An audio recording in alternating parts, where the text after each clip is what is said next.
Let's do a scenario today. We want to go through somebody that's making $50,000 a year and they've got about $5,000 in credit card debt. And I want to talk about how long it's going to take to pay that off and some of the adjustments that we can make to make that happen. If you've got debt, you probably hear all the time about paying more than the minimum payment and how much the APR means.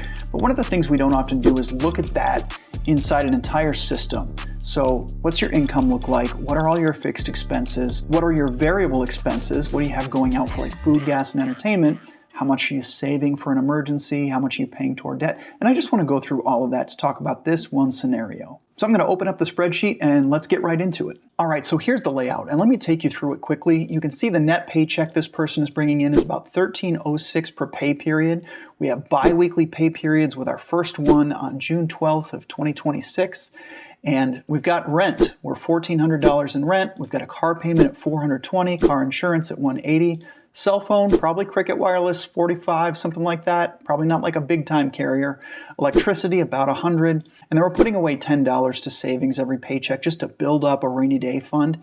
We're paying the minimum right now. You can see our credit card balance down here in F24 starts at $5,000 and is at 18%. And we're going to pay what we think is about the minimum every month, $125 per paycheck. These are bi-weekly pay periods, and so you can see we're putting $125 toward it every paycheck, not just every month, about $250 a month. And we've left ourselves about $180 to spend on food, gas, and entertainment every pay period. Now, I know that's tight. $180 is not much to spend on all of those things. But here's the deal. With this income and these expenses, that's about all we can do. The first thing I want to point out is here's our checking account, and we're assuming we're starting with $1,200. And if I change this discretionary number, so food, gas, and entertainment, if I change that from $180 where it is now to $200, watch what happens in line 22. You immediately see we go negative out here in September. We're just not getting enough into checking to replenish it so that we stay positive. And if I scroll to the right, it doesn't happen again until February of 2027, but then it happens in March, and you just can't have that. You're going to have to draw from savings, and as you can see here, if you look at line 23, we don't have much in savings either. We're building this up by just $10 a pay period. So we're in a tough spot, but it's not an impossible spot. So before we get into any of this, let's take a look at how long it takes to pay off the credit card at the minimum payment. We're at $5,000 right now. In June of 2026, you see that up in F2. And if I scroll to the right, way to the right, we are going to pay this off. It's just not going to happen until April of 2028. So we're talking about 2 years it's going to take at the minimum payment at 18% APR, which you can see in C24, to pay this off. So before we do anything else, let me change this back to 180 so that we can at least stay positive in our checking account balance. And let's take a look at the credit card balance and what happens over time. So if we're making about the minimum payment, $125 a paycheck, $250 a month, I know that there's going to be months with 3 paychecks, so it's not exactly that. But we start at negative $5,000 here in F24, and as you scroll to the right, when do we pay this off?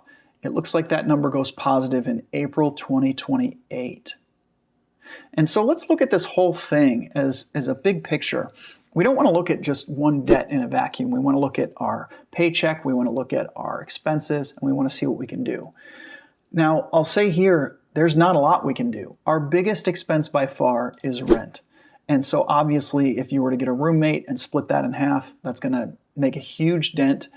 Your car payment at $420, that's pretty big too. And your insurance, it's going to be tough to change these things in order to pay off the debt faster. And here's the thing, we're in a tight spot because we really can't lower the credit card payment at all as we're trying to pay off the debt. We can't lower this discretionary amount at all. We're at $180, and just to be fair and say you're going to get by on less than that every paycheck. If you're driving a car, if you've got to go grocery shopping, you're still really at a minimum.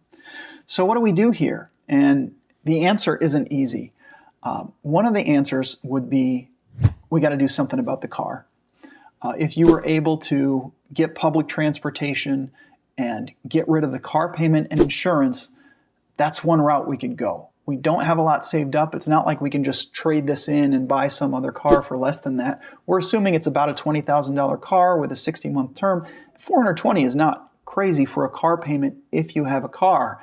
It's just, stay with me, if we did take this down to zero, and if we did take the car insurance down to zero, well, we'd see our checking account balance start to really swell up here pretty fast. We'd have $4,000 by the end of the year. If we go out to December here, we'd have about $4,800. And it's going to go up and down depending on our expenses in those pay periods. So now if we took that and put it to the credit card, so say instead of $125 every pay period, we brought this up to $300 every pay period, well, we're still building up our checking account balance, and now we're paying this off by February of next year. So not even a full year from now when we've got that debt paid off. And if we brought that up even higher, say we went with $400, our checking account balance is still looking okay. It gets pretty low in September. It gets down to 77, but it stays above zero, and we get this thing paid off by December, so by the end of the year, if we get rid of the car. That's one option. I'm not saying it's an option for everybody, but it's possible. Now let's change some of those decisions back. And here's another option. I mean, we talked about it, but get a roommate. If you were to take this rent, instead of $1,400, you were paying $700 there for that. And then you were to take the electric bill and split it to 50. And we don't have home internet here, but if we did, we'd split that in half as well, or any other utilities directly involved with the rent. You're going to keep the car and you're going to free up a lot of money. You can see the checking account gets up to $5,000 by November. And so what we can do is the same thing with the credit card payment. We'll take $125 and bring it up to, say, $400. And when we do that, our checking account stays just fine. And you can see we pay this off by December again. So really, if we're looking at this, these are our only options. You can see there's a 401k contribution. It's $20. We just always want to be putting at least a little bit in the 401k, and it's not going to do a lot if you change that to zero. It will do a lot over time if you keep investing steadily, so we don't want to drop that completely. We're putting away our $10 in savings, which is not a lot either, and we want to do that because at this range, with this amount of discretionary spending, any big expense, whether it is a veterinary bill for a pet, a medical expense, unexpected dental expense, tires for the car, whatever it may be, we're wiped out and we've got to start putting even more on the credit card. So at least we want to put something towards savings. So unfortunately in this position, even though $50,000 a year, respectable, it's the rent and the car payment in this situation that are just making things tough. A takeaway from this is because you can see the future and see this longitudinally out going forward, you understand right away that this is not going to be something that you solve by not getting coffee at Starbucks. You're already at $180 every 2 weeks for spending. This is assuming you're already really, really scraping to just make sure that you're getting groceries. So it's not going to be penny pinching that solves this one, whereas in other scenarios it might be. This one's going to be solved by bigger changes. Now, one last thing, just to show you the effect of APR. If we look at the 18% on our credit card balance, right now we said we're going out here and paying this off by April of 2028. If we change this credit card to a 10% card somehow, then the same payments, the same everything would have this paid off by February of 2028. So, the APR, it will help you. You're going to pay off this whole debt a couple months earlier, February instead of April, but it's not the main thing. It's just we're not paying enough with the minimums toward this credit card that we're getting enough extra to put toward it. It's not the main thing. The main thing is major expenditures, rent, car payment. And in this case, with this kind of an income, even though it sounds pretty good, this is a situation where you've got to do something about the major expenses like the rent or car payment. So here's the whole point of this video and this exercise. It's so helpful to take a look at everything in one glance on one page and be able to actually plan out the changes that you need to make to get a certain result. And I'm not suggesting exactly what this person should do.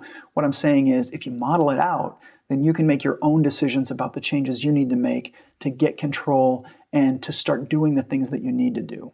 But if this person were to just jump to the assumption, oh, I spend too much on this or that, they'd miss the point in that it's not just a little bit of scrimping that's going to knock this one out. There's going to be some fundamental changes to their monthly outlay and really bi-weekly outlay, like you can see in the spreadsheet, in order to make things work. But that's the whole difference between hoping and making small changes and actually knowing and modeling things out. So many times we talk about financial education and immediately jump to concepts and hacks and tricks. But I think if we start fundamentally with a model, that can really help us to create a structure that guides our decisions in the future, and then even change our behaviors because those are aligning with a plan that we've made. And you can still use your budget apps to figure out what you spent for like food, gas, and entertainment over these pay periods. You can still use AI to analyze your model, but starting from a position with a model like this helps you to make those big decisions and have familiarity with the model so you can instantly make changes later on and understand the impact it'll have on your future. And by understanding that impact, it affects your behavior today. So here's what I've got for you if you like doing this. First, I'm going to make other videos like this. Subscribe to see them. Second, I've got a free version of the spreadsheet, one that looks almost exactly like this. If you want to just play around with it, all you need to do is go to the links that I'll leave in the comments and description to get that. And when you do that, you'll get more information about a course that's available to you where you can actually build a sheet like this from scratch, know it inside and out. It's yours to keep forever for life because it's in your Google account. And more importantly, because you know it inside and out, you'll be able to adapt this to whatever your needs are, add expenses, delete expenses, make changes, and really have an understanding that helps you to do this kind of modeling in the future. Drop a comment in here if you have questions, and I'll see you in the next one.